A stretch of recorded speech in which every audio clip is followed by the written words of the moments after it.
NAFTA stands for the North American Free Trade Agreement, a pact signed by Canada, the U.S., and Mexico to create a trade bloc. The agreement, which went into force January 1, 1994, calls for the reduction or elimination of most trade barriers between the three countries. In this video, I'll talk about the reasons why the Mexican government was interested in creating this trade bloc and some of the major provisions of the agreement. In follow-up videos, I'll explore the effects of NAFTA on the Mexican economy. Before 1987, the U.S. and Mexico had no formal agreement that governed trade between the two countries. In November of that year, they signed an agreement to address trade disputes as well as bring down trade barriers. 2 years later, an additional legal framework was established which would seek to expand cross-border trade and investment.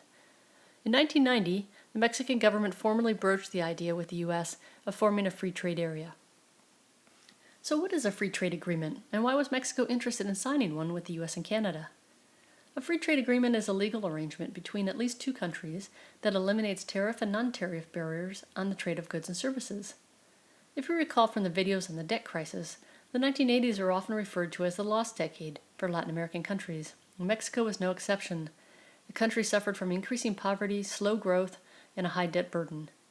Signing a free trade agreement would likely bring down inflation, given the increased competition from imported goods.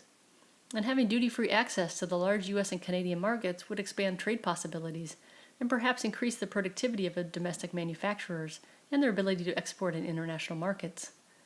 Government officials argued that the agreement would also bring increased foreign investment in the country, which could increase the country's technological sophistication as well as raising wages and reducing poverty.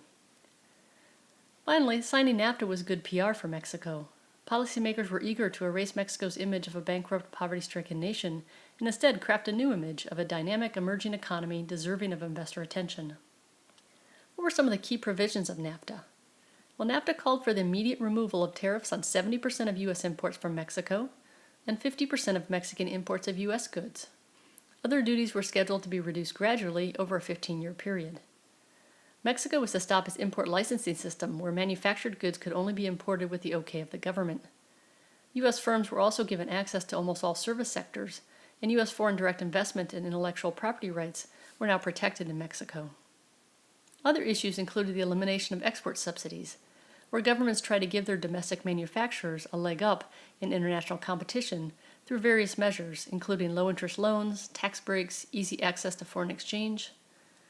NAFTA has also tried to harmonize quality standards, dictating that when one country applies a grading or classification standard to its own goods, it will provide at least as favorable of a classification for imported goods. Reducing trade barriers on agriculture has proved to be one of the most sensitive issues, but as of January 1, 2008, all agricultural tariffs between the two countries have been phased out. 1/2 of all agricultural trade, in terms of value, became duty-free when NAFTA was signed. Other tariffs were slowly phased out. Another issue that needs addressing in a free trade agreement is origin rules.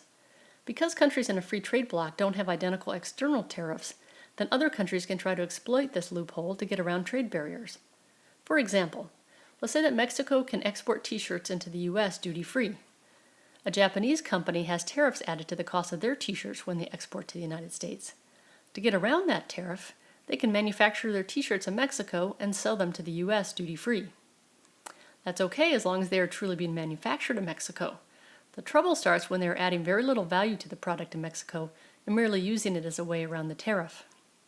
Because of that, NAFTA has complicated and specific rules of origin about what counts as a Mexican t-shirt, to use our example again. That is, how much of the raw materials had to be produced in Mexico, how much of the manufacturing of the t-shirt had to take place in Mexico. More generally, the guideline is that goods not originating from the United States, Mexico, or Canada must be significantly transformed or processed in one of those countries before they receive NAFTA's lower duties for shipment to one of the two other countries. There's a lot of information available about NAFTA on the web.